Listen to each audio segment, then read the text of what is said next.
بسم اللہ الرحمن الرحیم۔ السلام علیکم ناظرین، آپ دیکھ رہے ہیں پروگرام کرنٹ افیئرز ود شیخ یونس اور میں ہوں نایاب بدر۔ میرے ساتھ اسٹوڈیو میں موجود ہیں شیخ یونس صاحب۔ جی ناظرین، آج کے جو ہمارے ٹاپک ہیں، ہم جن ٹاپکس کو اپنے پروگرام کا حصہ بنانے جا رہے ہیں اس پہ تھوڑی سی نظر ڈال لیتے ہیں۔ وہ ہے چونکہ نیا سال آ چکا ہے، 2025 جا چکا ہے، اس میں ہم نظر ڈالیں گے تھوڑی سی 2025 کا سیاسی منظرنامہ کیسا رہا پاکستان کے لیے، اور 2025 کا معاشی منظرنامہ کیا تھا، پاکستان نے کیا کھویا، کیا پایا، کیا پاکستان کہاں پہ سٹینڈ کرتا ہے، کتنا سٹیبل ہوا ہے، اور اس کے علاوہ 2025 کا سفارتی منظرنامہ کیسا رہا۔ اس کے علاوہ ہم بات کریں گے 9 مئی کے کیسز پہ کہ 9 مئی کے کیسز میں کیا جنرل فیض حمید وعدہ معاف گواہ بننے جا رہے ہیں یا نہیں۔ اس کے علاوہ ہم بات کریں گے شفیع جان کے عظمیٰ بخاری کے متعلق بیانات پر، اور معافی جو ہے انہوں نے اس بیان پہ بھی مانگ لی ہے، لیکن پی ٹی آئی کہاں پر سٹینڈ کرتی ہے، کہاں پر کھڑی ہوئی ہے اس معافی کے ساتھ یا اس معافی کے بعد۔ اور اس کے علاوہ ہم پروگرام میں گفتگو کا حصہ بنائیں گے سرینا ہوٹل سوات کو کہ 40 سال کے بعد اس ہوٹل کے بند ہونے کی کیا وجوہات بنی۔ اس کے علاوہ شامل کریں گے جے شنکر اور ایاز صادق کا بنگلہ دیش میں ان کی جو ملاقات ہوئی ہے، اور سعودی عرب اور یو اے ای کہ یمن میں جنگ جانیں گے، اس کے اصل حقائق کیا ہیں۔ اور ایک بہت ہی اہم ٹاپک ہے، وہ یہ ہے کہ صومالی لینڈ کو اسرائیل نے کیوں تسلیم کیا، اس کے پیچھے کے اصل حقائق کیا ہیں، اس کے کیا آپ سمجھتے ہیں کہ ہو سکتا ہے اس کا، جس میں اس کو کوئی بونس ملے گا یا پلس پوائنٹ ملے گا۔ یہ ہمارے سارے آج کے موضوعات ہیں جس پر ہم بات کریں گے، اور اس کے اوپر جو ہے اپنا تجزیہ دیں گے شیخ یونس صاحب۔ جی شیخ صاحب، مجھے یہ بتائیے گا سب سے پہلے کہ 2025 کا سیاسی منظرنامہ کیسا رہا؟ بہت شکریہ نیاب۔ یہ ہمارا پہلا پروگرام ہے نئے سال کا، جی تو نئے سال کی خوشیاں آپ کو بھی مبارک ہوں، شکریہ اے جی این کی مینجمنٹ کو بھی، اے جی این کے جو بھی لوگ وابستہ ہیں ان سب کو ہماری طرف سے بڑی نیک خواہشات اور نئے سال کی مبارکباد ہو۔ جی تو آ جائیں ہم اپنے ٹاپک کی طرف۔ تو سیاسی منظرنامہ جو حکومت کے حوالے سے، اور جو دو ہماری جو کی شخصیات رہی ہیں، جی ہمارے فیلڈ مارشل صاحب اور وزیر اعظم شہباز شریف صاحب، ان کے لیے تو یہ بہت اچھا رہا میڈم۔ جی اچھا نیاب، اس کو اگر ہم اس میں تھوڑا سا کمپیریزن کریں گے 31 دسمبر 2024 سے 31 دسمبر 2025 تک، جی اگر ہم 31 دسمبر 2024 کو اگر ہم دیکھیں گے تو اس وقت جو حکومت کے جو مخالفین تھے، بانی پی ٹی آئی تھے، اس وقت ان کی پوزیشن بہت زیادہ مستحکم تھی۔ اگر اس وقت کے حالات ہم دیکھیں گے تو اس وقت ہمیں یہ نظر آ رہا تھا کہ پی ٹی آئی کے معاملات خوش اسلوبی کے ساتھ وہ چل رہے ہیں۔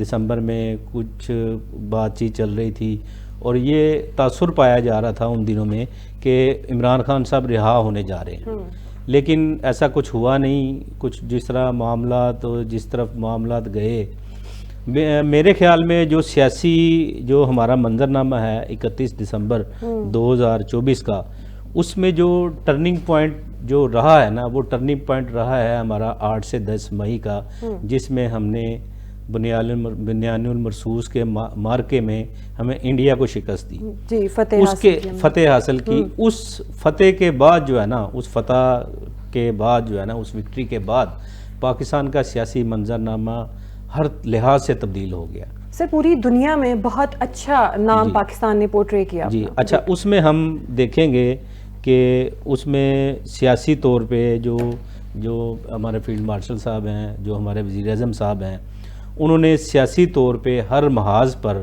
اپنے مخالفین کو شکست دی۔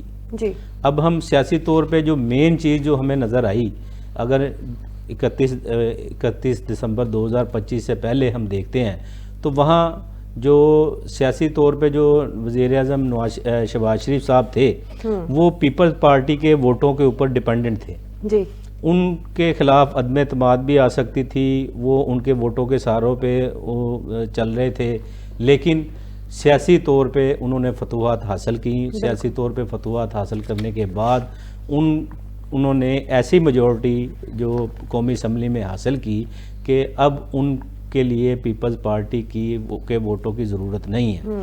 جو عدم اعتماد کی ایک تلوار ان کے سر پر لٹکتی تھی، میرے خیال میں یہ ایک بہت بڑی جو ہے نا یہ وکٹری ہے اور یہ سیاسی فتح ہے وزیر اعظم شہباز شریف صاحب کی کہ جو پیپلز پارٹی کے ووٹوں سے وہ باہر نکلے ہیں.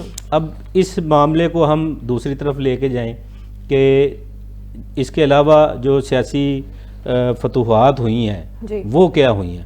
اس میں اگر ہم اس ایک سال میں ہم دیکھیں گے جو 26ویں جو 27ویں آئینی ترمیم جو پاس ہوئی ہے، اس آئینی ترمیم کے پاس ہونے سے بہت ساری جو چیزیں جو ہے نا وہ بھی بدل گئی ہیں.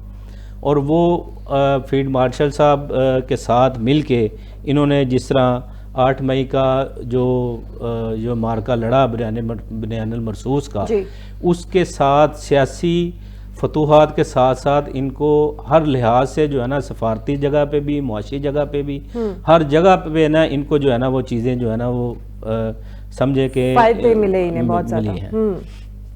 اب دوسرے لفظوں میں اگر ہم یہ کہیں گے کہ نایاب یہ پارلیمانی جو ہے نا ہمارے وزیر اعظم شہباز شریف صاحب نے اپنے مخالفین کو پارلیمانی شکست بھی دی، سیاسی شکست بھی دی، عدالتی شکست بھی دی، اور جو ان کے خلاف ایک بیانیہ رہا ہے پی ٹی آئی کا، جو پی ٹی آئی کے لوگوں کا جو ان کی مزاحمتی سیاست ہے، اس میں اگر ہم دیکھیں گے اس مزاحمتی سیاست کو بھی انہوں نے شکست دی.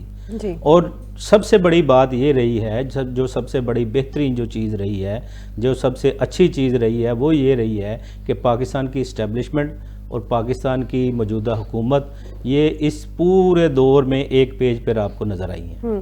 مطلب کہ 2025 کا اگر ہم سیاسی منظرنامہ دیکھیں تو اس میں صرف اور صرف فائدہ نون لیگ کا ہوا ہے. وہ کہتے ہیں نا 5 انگلیاں ان کی گھی میں ہیں، اتنا ان کو فائدہ ہوا ہے. بڑا لکی رہا ہے یہ سال. دیکھیں نا جی، اگر آپ دیکھیں گے، اب نیکسٹ ہم اپنے اس میں ڈسکس کریں گے.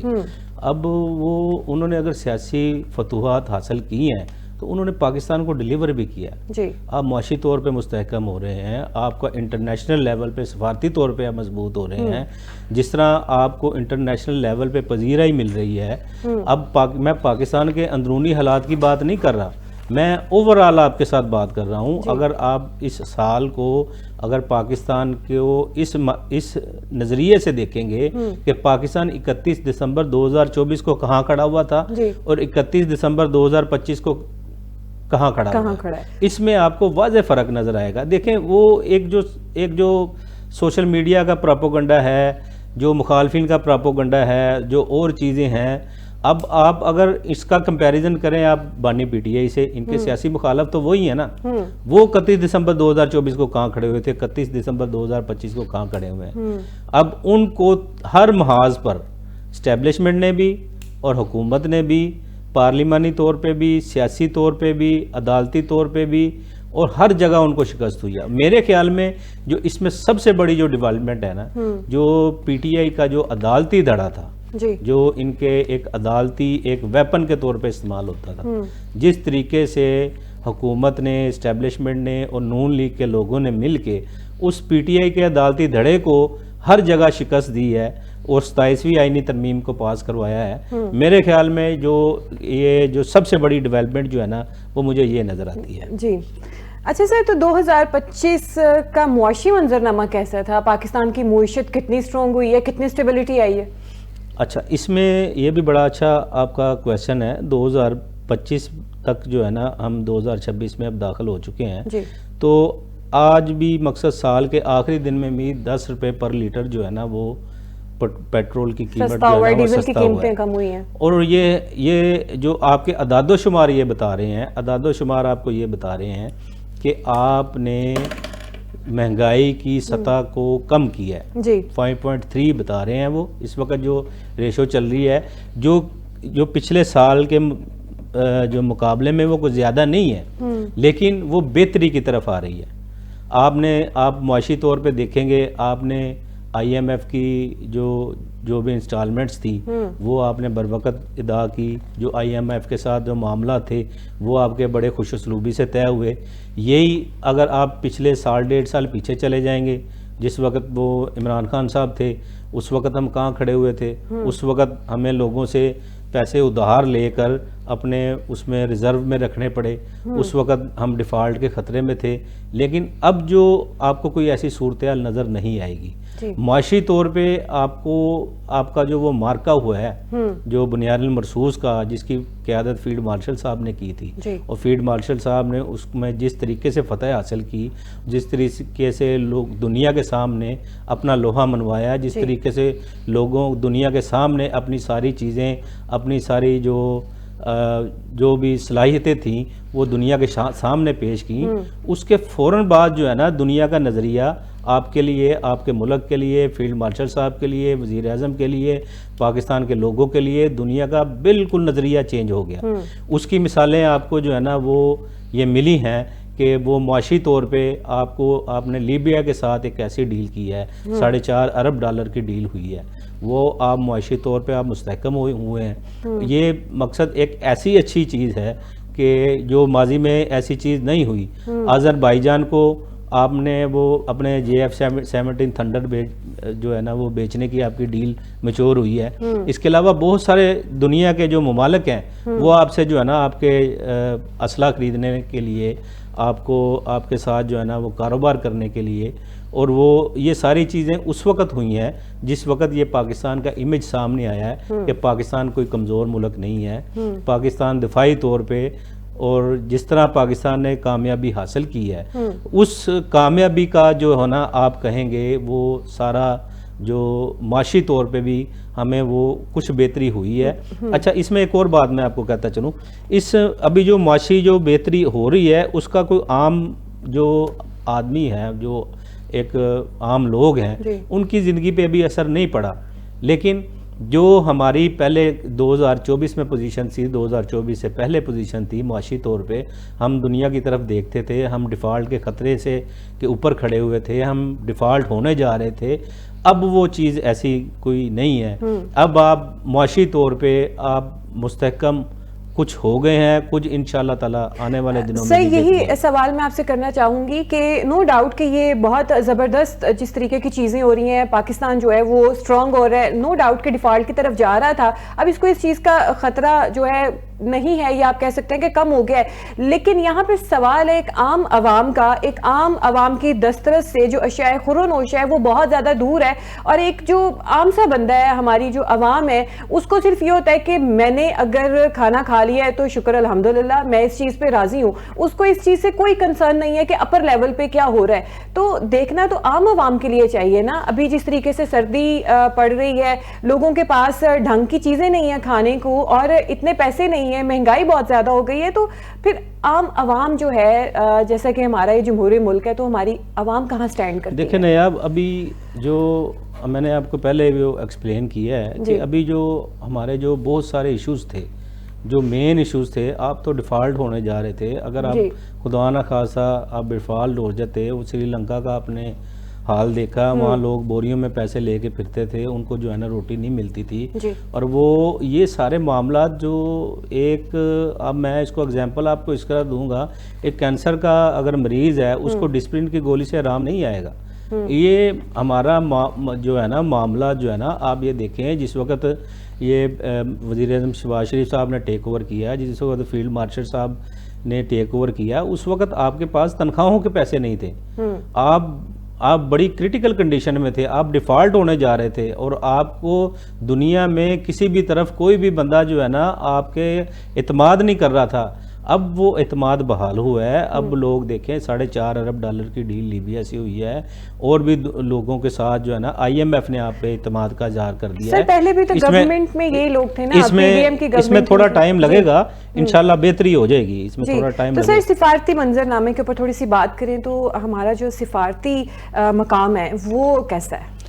اب دیکھیں نا جی، وہ سفارتی لیول پہ تو ہم دیکھیں گے سفارتی لیول پہ یہ ماضی میں کبھی ہوا ہے کہ آپ کے وزیر اعظم صاحب جائیں، اور وزیر اعظم صاحب جانے کے بعد وہ جو امریکہ کے جو پریزیڈنٹ ہیں وہ ان کے لیے ڈنر کا اہتمام کریں. ہمارے فیلڈ مارشل جو ہیں ان کے لیے جو ہے وہ جو مصر میں جو اسرائیل کی جو سیز فائر ہوا تھا تو اس میں وہ فیلڈ مارشل صاحب کی جو ہے نا وہ تعریف کریں تو یہ اس سے بڑی سفارتی کامیابی آپ کو اور کیا ملے گی. اس میں اب آپ کسی بھی جگہ دیکھیں, اب یو اے ای کا اور سعودیہ کا جو کنفلکٹ چل رہا ہے اس میں بھی دیکھیں پاکستان کی سفارتی حیثیت ساری دنیا مان رہی ہے, اور پاکستان کو سفارتی طور پہ اب پوری دنیا میں جو ہے نا وہ اپریشیٹ کیا جا رہا ہے. اور یہ ہم نے انڈیا کی جو لابی ہے, یہ انڈیا کی لابی کو ہم نے اور ہماری جو اسٹیبلشمنٹ ہے, ہماری جو حکومت ہے,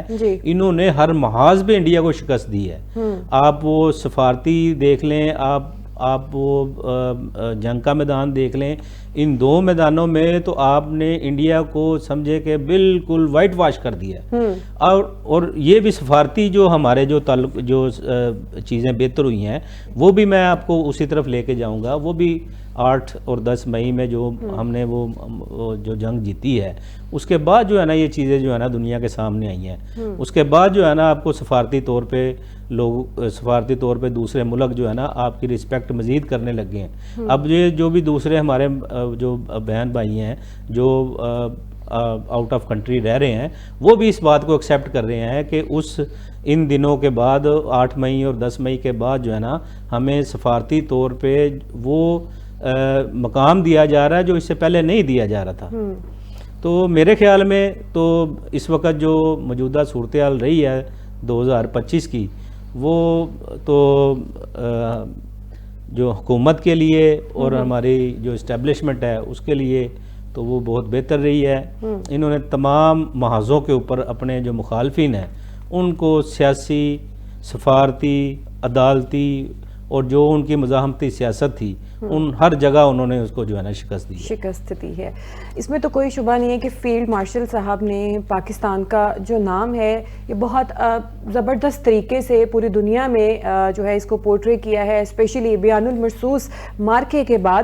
اچھا, آگے بڑھتے ہیں پروگرام میں. اب شامل کرتے ہیں ذرا 9 مئی کے کیسز کی خبر کو کہ 9 مئی کے کیسز میں کیا جنرل فیض حمید صاحب وعدہ معاف گواہ بننے جا رہے ہیں یا نہیں, اس کے بارے میں کیا کہیں گے آپ؟ اصل حقائق بتائیے گا. دیکھیں نیاب, اس طرح یہ جو جنرل فیض حمید صاحب والا معاملہ ہے نا, اس میں اگر آپ دیکھیں گی تو جنرل فیض حمید صاحب جو ہیں تو وہ آپ کو اس میں مرکزی ملزم نظر آئیں گے. اس میں مرکزی ملزم کون کون ہے؟ اس میں مرکزی ملزم آپ کے جو سابق ڈی جی ISI ہیں وہ جنرل فیض حمید صاحب ہیں, اور اس کے بعد جو دوسرا مرکزی ملزم ہے وہ بانی PTI ہیں. اگر آپ اس چیز کو دیکھیں کہ جو 9 مئی والا معاملہ ہوا ہے اس میں جو field marshal general Asim Munir صاحب کے پاس جو فوج کے اندر جو بغاوت ہوئی, فوج کے اندر جو بھی معاملات کیے گئے وہ یہ جنرل فیض حمید صاحب کر رہے تھے. اور اس کے اگر باہر ہم دیکھیں, فوج سے باہر دیکھیں تو وہاں جو ہے نا وہ سارا معاملہ جو بانی PTI جو عمران خان ہے وہ دیکھ رہے تھے. اب یہ دونوں مرکزی ملزم ہیں. اب آج کل یہ بحث جاری ہے کہ ان کو جنرل فیض حمید صاحب کو 9 مئی کے کیس میں وعدہ معاف گواہ بنایا جائے گا. وعدہ معاف گواہ بنانے کے بعد جو ہے نا ان کے لیے کوئی ریلیف مل جائے. میرے خیال میں اور جو میری انفارمیشن ہے میرے خیال میں ایسی کوئی بات ہونے جا نہیں رہی. اس کی میں ایک چھوٹی سی اگزامپل آپ کو پیش کروں گا کہ آپ اس میں جب یہ جنرل فیض والا معاملہ ہوا اسی بیس کے اوپر بہت سارے جو جرنیل ہیں ان کو بھی سزائیں بھی دی گئی اور ان کو نکالا بھی گیا. اور اسی طرح اگر ہم دیکھیں بعض افسران کو بھی نکالا گیا. اور اس میں سابق ایک آرمی چیف صاحب کی نواسی ہیں ان کو بھی اسی معاملے میں جو ہے نا وہ آپ کے سامنے ہی ہے معاملہ جو بھی ان کا ہوا ہے. اچھا, اس میں اگر ہم دیکھیں کہ یہ پاکستان کی ہسٹری میں کبھی بھی نہیں ہوا کہ ایک مرکزی ملزم ہو, ایک مرکزی ملزم کو دو مرکزی ملزم ہوں, ایک مرکزی ملزم کو وعدہ معاف گواہ بنا کر اس کو ریلیف دے دیا جائے. وعدہ معاف گواہ جب بنتا ہے وہ یہ ہوتا ہے کہ وہ اگر کسی مرکزی ملزم کے خلاف آپ کے پاس ثبوت نہیں ہے, اس میں جو چھوٹا ملزم ہوتا ہے جو اس کا ساتھی ہوتا ہے جس کی کوئی زیادہ اس میں اتنی پارٹیسپیشن نہیں ہوتی اس معاملے میں, اس کو پھر جو وعدہ معاف گواہ بنا کے مرکزی ملزم کو سزا دی جاتی ہے. میں آپ کو یہ نایاب یہ کہتا چلوں جو میری انفارمیشن ہے, جو میرا پوائنٹ آف ویو ہے, جو میرا ایک سمجھو کہ میری جو میرا پوائنٹ آف ویو ہے اس کے مطابق میں یہ آپ کو بتا رہا ہوں کہ جنرل فیض حمید صاحب کو کسی بھی جگہ کوئی ریلیف نہیں ملے گا. جنرل فیض حمید صاحب کو بھی اور عمران خان صاحب کو بھی جو بغاوت کی گئی ہے, جس طریقے سے کی گئی ہے, جو ابھی تک جو ان کے خلاف جو ہے نا وہ چیزیں چل رہی ہیں. اب یہ دیکھیں اگر یہ فیض حمید صاحب اگر کوئی اس طرح کا معاملہ ہو, اب انہوں نے اپیل بھی کر دی ہے, آپ کو پتہ ہے فیلڈ مارشل صاحب کے پاس انہوں نے رحم کی اپیل کی ہے. تو میرے خیال میں میری انفارمیشن کے مطابق وہ اپیل میں ان کو کوئی ریلیف نہیں ملے گا. 9 مئی کے کیسز میں ان کو سزا ملے گی, ان کو بغاوت کی سزا ملے گی. ایک چھوٹی سی اگزامپل آپ کو دیتا ہوں, وہ ملک ریاض صاحب کی مثال جو ہے نا وہ آپ کے سامنے ہے. ملک ریاض صاحب کی مثال آپ کے سامنے ہے. جس طرح جو بھی معاملات تھے ان کے 2 دن تک جو ہے نا وہ بیریا ٹاؤن کی لائٹس وغیرہ بھی بند رہی ہیں. اس کے بعد انہوں نے کیا کیا ہے, وہ یہ آن ریکارڈ یہ چیز موجود ہے, انہوں نے معافی نامے کے جو ہے نا وہ چیزیں وہ پرنٹ آؤٹ کروائی ہیں اخبارات میں. وہ چیزیں آپ کے سامنے ہیں, لیکن ان کو معافی نہیں ملی. جو چیزیں انہوں نے کی ہوئی تھی, جو بھی ان کے معاملات تھے, وہ ان کو معافی نہیں ملی ان کو. وہ بھی ملک ریاض کا معاملہ بھی آپ کے سامنے ہے. تو میرے خیال میں یہ جو جنرل فیض والا معاملہ ہے, جنرل فیض والے معاملے میں بانی پی ٹی آئی کو اور ان کو جنرل فیض کو ان کو سخت سے سخت سزا دی جائے گی. اور یہ جو اپیل جو کی گئی ہے ان کے فیلڈ مارشل صاحب کی طرف, اور یہ بھی جو ہے نا ریجیکٹ ہو جائے گی. جی اچھا سر, اپیل بھی ریجیکٹ ہو جائے گی. پہلے بانی پی ٹی آئی کو, ان کو اور بھی جو دوسرے ہیں 17 سال کی سزا سنا دی گئی ہے. مزید کیا سخت سزائیں ہوں گی ان کے لیے یہ تو آنے والا وقت ہی بتا سکتا ہے. ناظرین پروگرام میں گفتگو کا سلسلہ جاری ہے, لیکن یہاں پہ وقت ہوا ایک شارٹ بریک کا. بریک کے بعد حاضر ہوتے ہیں.